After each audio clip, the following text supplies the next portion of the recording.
नमस्ते भारत। हम बलराम किसान हैं और आप देख रहे हैं किसान पाठशाला।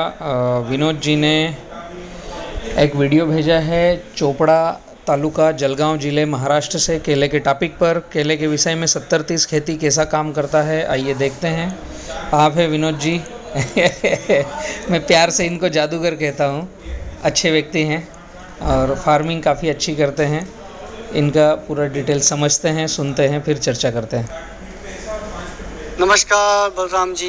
नमस्ते तुम्हारी पद्धत से हम सब कुछ कवर कर रहे हैं जी। और अभी तना का माप ले रहे हैं जी। और हमारी लागवड़ 5 बाय 5.5 है। कितना है भैया जी? विनोद भाई, 5 बाय 5.5 आपने पहले लगा दिया था, बाद में गाइडलाइन लेना चालू किया। मैं इसलिए रोका हूँ कि और भी किसानों को समझ में आए। बलराम किसान कम से कम 5 बाय 7 ही बोलते हैं, उससे बड़ा ही ग्राफ रखना है। ये 5 बाय 5.5 छोटा ग्राफ होता है तो पहला अच्छा आएगा, दूसरे तीसरे में थोड़ी कमी पेशी आ सकती है। हाँ विनोद भाई। तना की मोटाई 30 आई। बहुत बढ़िया। और ये तना की मोटाई से उसका लगत का डूंगर बहुत गजब। मैं बोल रहा हूँ जादूगर। जादूगर भाई। हमें आप ये सलाह दे कि हम इसको अभी क्या फर्टिगेशन कीजिए, क्या खाद डालना चाहिए। और ये आई नाली और ये आई पाली।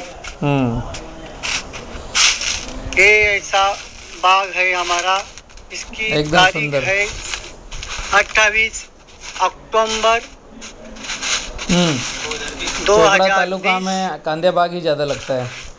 ये नाली और ये पाली है। और अभी इसमें 50 झाड़ आए हैं। बहुत गजब है लुंगर यार, और ये आपका बहुत गजब है।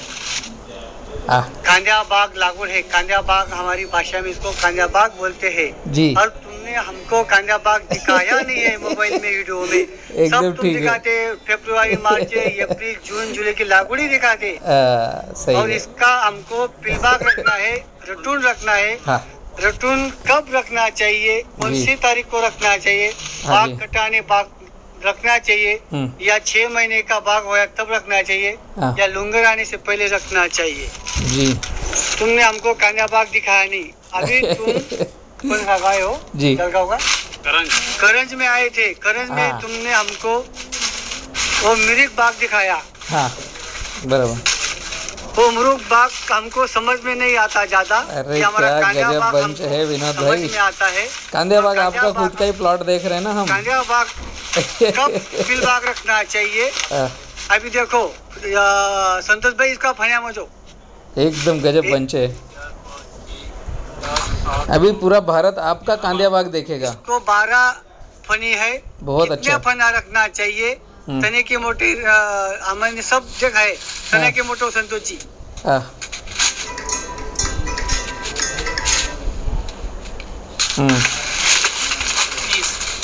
इसकी मोटाई आई तने की 30। और ये पाली, ये नाली।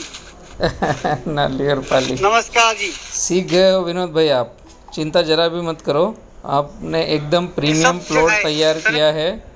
और जो आप पूछ रहे हो कि फनिया कितनी रखना है ये बंच में, एक तो बंच बहुत ही सुपर है, डंडे की मोटाई भी एकदम अच्छी लग रही है।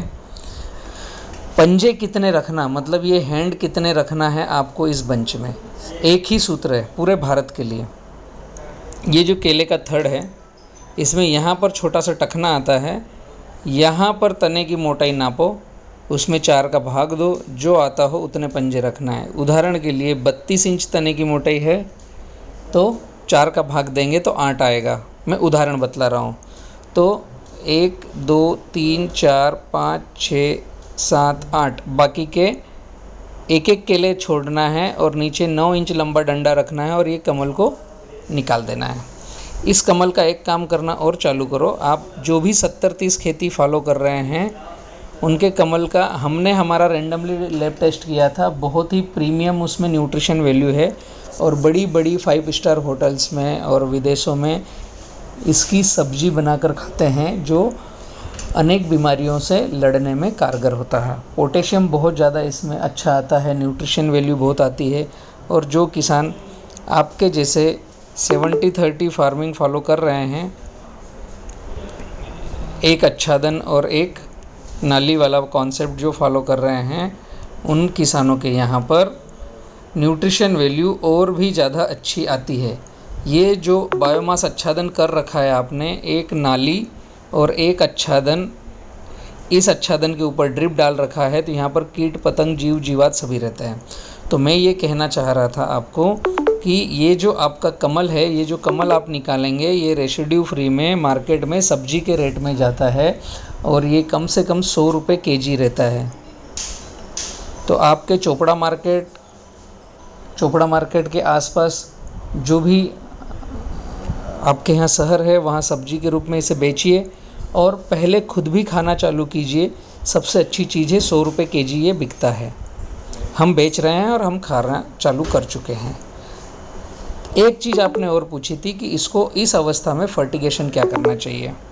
मैंने आपको अभी बताया 4 का भाग दे करके हैंड रखो, नीचे से डंडा तोड़ो, एक एक केला रखो। इसमें एक चीज़ आप और कर सकते हो, 98 नंबर का वीडियो है किसान पाठशाला चैनल पर, आपको डालना है 98 किसान पाठशाला। तो इसकी फ्रूट केयर की सारी रेसिपी आएगी अगर आप केमिकल करना चाहते हो। अगर आप रेसिड्यू फ्री 100% करना चाहते हो तो 200 लीटर पानी, 200 ग्राम वाइसेनोमेटा, 20 केजी जंगल की मिट्टी, इसको 24 से 36 घंटे घोलना है और पौधे पर कप्पड़ छान करके घोल कर रख देना है और पौधे पर कप्पड़ छान करके स्प्रे करना है, जिससे माइट्स, थ्रिप्स, इल्ली, फंगल सारा दूर रहेगा। 2 में से फ्रूट केयर जो आपको उचित लगे कर सकते हो, 98 नंबर का वीडियो या फिर जो मैंने VM स्प्रे अभी आपको बोला। तीसरा आपने पूछा था कि फर्टिगेशन क्या दें, जो सबसे पहले पूछा था इस अवस्था में। फर्टिगेशन के लिए ये जो अवस्था है, इस अवस्था में N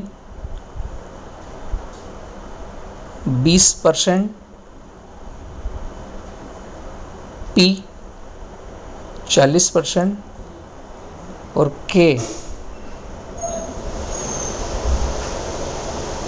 80% और C 10%। अब ये समझना है किसका क्या। N मतलब नाइट्रोजन, मेन रखना है आपको पोटेशियम, K मतलब पोटेशियम। तो जितना आप शुरू से अभी तक दे रहे थे उसका 80% ही आपको देना है। जैसे आप 10 किलो दे रहे थे सप्ताह में, अगर 1000 पौधे को तभी 8 किलो देना है। अब इस पोटेशियम सेंटर को मानना है और इसका फ्लावरिंग आने के बाद की परिस्थिति बोल रहा हूँ, इसका 40% फास्फोरस देना है और इसी का 20% नाइट्रोजन देना है और इसी का 10% कैल्शियम देना है। उदाहरण बता रहा हूँ, आपका जो बजट था, फिर से बोलता हूँ, पोटेशियम आपने अभी तक पौधा लगाने से अभी तक जो रेसिपी दिया होगा कि सप्ताह में इतना आपको पोटास देना है 1000 पौधे को। तो उदाहरण के लिए सप्ताह में आपने 1000 पौधे को अगर 10 किलो पोटास दिया हो तो अभी 8 किलो देना है।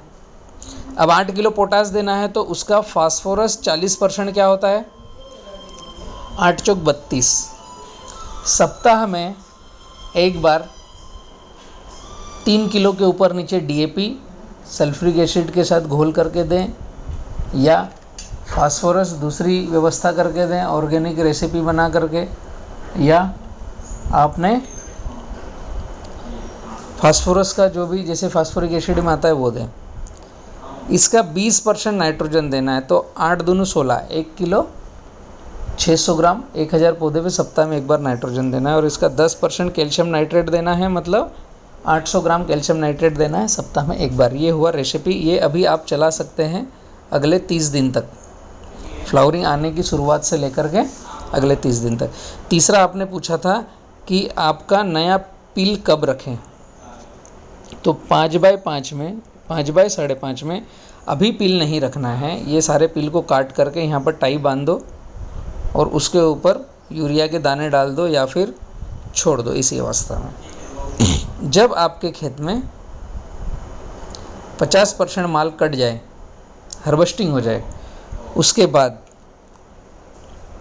उत्तर दिशा में या पूर्व दिशा में, जो दिशा आपको उचित मिल रही होगी उस दिशा में आपको नया पिल रखना है, बिना कटा हुआ या एक बार कटा हुआ छोटा, क्योंकि पौधा लगाते हैं जब से लेकर आगे तक 2-3 बार कटे हुए का साइज़ बड़ा हो जाता है और वो फिर जल्दी फ्लावर देता है और उत्पादन कम आता है। जिसको एक बार ही काटा हो तो पूरे खेत में वैसा ही होना चाहिए, या जिसको नहीं टच किया हो, दराती नहीं लगाया हो, लेटेस्ट हो, वो रखना चाहिए। विनोद भाई बहुत अच्छा लगा, आपने कांदिया बाग पूरे भारत को दिखाया। एक्चुअली ये भाषा है हस्त बहार, मृग बहार, कांदिया बहार। ये कौन से सीज़न में हमने केला प्लांटेशन किया। तो कांदिया बाग जो होता है वो होता है हमारा, कांदिया बाग जो होता है वो रहता है आपका सितंबर के बाद से अक्टूबर, नवंबर, दिसंबर जो लागवार है, ऐसे अलग अलग टाइमिंग को अलग अलग बाहर बोलते हैं, लेकिन पूरा भारत मैक्सिमम समझता है जनवरी, फरवरी, मार्च, अप्रैल, 12 महीने।